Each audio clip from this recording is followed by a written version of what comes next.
ഞങ്ങൾ പവർസ്കോട്ട് ഗാർഡനിൽ എത്തിയിരിക്കുകയാണ്. അയർലൻഡിലെ ഏറ്റവും പ്രധാനപ്പെട്ട 10 ടൂറിസ്റ്റ് ഡെസ്റ്റിനേഷൻസിൽ ഒന്നാണ്. അതിമനോഹരമായ ഒരു ബൊട്ടാണിക്കൽ ഗാർഡൻ. ലോകത്തിലെ തന്നെ ഏറ്റവും പ്രധാനപ്പെട്ട 3 ഗാർഡൻസിൽ മനോഹരമാണ്. Very good biodiversity, so many trees, plants, colourful. അതെ, എത്ര മനോഹരമായാണ് ദൈവം ഈ ഭൂമിയെ സൃഷ്ടിച്ചിരിക്കുന്നത്. ഈ ആകാശം, ഈ പുൽത്തകിടികൾ, ഈ വൃക്ഷങ്ങൾ, ഇതിനെല്ലാം സൃഷ്ടിച്ച ദൈവം. ഇതൊക്കെ ഓർത്താൽ ദൈവത്തെ എങ്ങനെ സ്തുതിക്കാതിരിക്കുവാൻ കഴിയും? എത്ര അധികം വൃക്ഷങ്ങൾ, മൃഗങ്ങൾ. എന്നാൽ ഇന്നും ഏതാണ്ട് 70% ഫ്ലോറ ആൻഡ് ഫോണ, അതായത് മൃഗങ്ങളും സസ്യങ്ങളും, ഇനിയും എത്രയോ ആയിരക്കണക്കിന് പക്ഷികളെ, മൃഗങ്ങളെ, സസ്യങ്ങളെ കണ്ടുപിടിക്കുവാൻ ഇരിക്കുന്നതേ ഉള്ളൂ. ഇതിനെല്ലാം സൃഷ്ടിച്ച ദൈവം. ദൈവത്തിന്റെ ഏറ്റവും മനോഹരമായ സൃഷ്ടി മനുഷ്യനാണ്. അതെ, ഏറ്റവും ബുദ്ധിയുള്ള, വിവേകമുള്ള, പരിജ്ഞാനമുള്ള, ദൈവാത്മാവ് ദൈവം ഉള്ളിൽ വെച്ച മനുഷ്യൻ. ദൈവത്തിന്റെ ഏറ്റവും ഉദാത്തമായ സൃഷ്ടി. എന്നാൽ ഈ എസ്റ്റേറ്റിനെ പറ്റി പറയുമ്പോൾ ശ്രദ്ധിച്ച ഒരു കാര്യം, 40-ലധികം ഏക്കറുകൾ വ്യാപിച്ചു കിടക്കുന്ന ഈ എസ്റ്റേറ്റ്, ഇത് 2 കുടുംബങ്ങളാണ് ഉപയോഗിച്ചിട്ടുള്ളത്. അതായത് 1961 മുതൽ 43 ഏക്കർ വ്യാപിച്ചു കിടക്കുന്ന ഈ സ്ഥലം ഉപയോഗിച്ചത് ഒരു കുടുംബമാണ്. അതിനു മുൻപ് 1601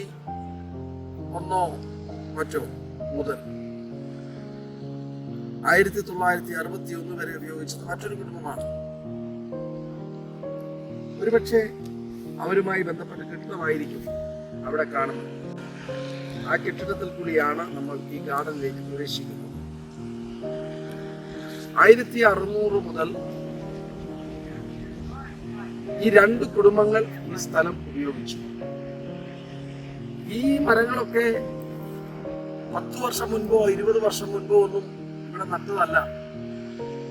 പറഞ്ഞു വരുന്നത് ഇതാണ്, 1600-കൾ മുതൽ ഈ സ്ഥലം ആരുടെ കയ്യിലായിരുന്നു? അവർ ഇതിനെ സംരക്ഷിച്ചു, അവർ ഇതിനെ കാത്തു പരിപാലിച്ചു, അവർ ഇതിനെ മനോഹരമാക്കി. അതാണ് ഈ ഗാർഡന്റെ, ഈ പൂന്തോട്ടത്തിന്റെ പൈതൃകം, പ്രത്യേകത. അവർ ഇതിനെ സംരക്ഷിച്ചതുകൊണ്ട്, അവർ ഇതിനെ മനോഹരമായി സൂക്ഷിച്ചതുകൊണ്ട് ഇന്ന് ഓരോ വർഷവും ഇവിടെ 10 ലക്ഷം ആളുകളാണ് കാണുവാൻ എത്തുന്നത്. ചോദിക്കട്ടെ, ദൈവം നമുക്ക് ഒരു ഗാർഡൻ നൽകിയിരിക്കുകയാണ്. ദൈവസഭ എന്ന യൂണിവേഴ്സൽ ഗാർഡൻ. അതെ, അന്തർദേശീയ അല്ലെങ്കിൽ ലോകം മുഴുവൻ വ്യാപിച്ചു കിടക്കുന്ന ദൈവസഭ, നമ്മുടെ രാജ്യത്തെ സഭ, നമ്മുടെ പ്രാദേശിക സഭ, ഇതൊക്കെ ഓരോ പൂന്തോട്ടങ്ങളാണ്, ഗാർഡൻസ് ആണ്. ഇതിനെ നമ്മൾ ഇന്ന് സംരക്ഷിച്ചാൽ, ഇതിനെ നമ്മൾ ഇന്ന് വെള്ളമൊഴിച്ചാൽ, വളമിട്ടാൽ, ഇതിനെ പരിപാലിച്ചാൽ, വർഷങ്ങൾ കഴിയുമ്പോൾ, നൂറ്റാണ്ടുകൾ കഴിയുമ്പോൾ, അതെ, 1600-കളിൽ ഈ സ്ഥലം ആരുടേതായിരുന്നു? അവർ ഇതിനെ കാത്തു പരിപാലിച്ചു.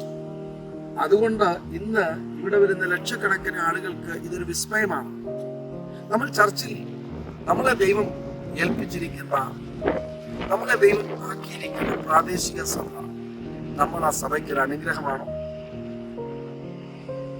നമ്മൾ ആ സഭയിലെ അംഗമാണല്ലോ. നമ്മൾ ആ പ്രാദേശിക സ്ഥലത്തിന് ഒരു അനുഗ്രഹമാണോ? നമ്മൾ ആ സഭയെ പരിപാലിക്കുന്നവരാണ്, അതോ നമ്മൾ അതിനെ ശ്രദ്ധിക്കാത്തവരാണ്? ദൈവത്തിന്റെ വചനം വിളവിനെ പറ്റിയും കളയെ പറ്റിയും പറയും.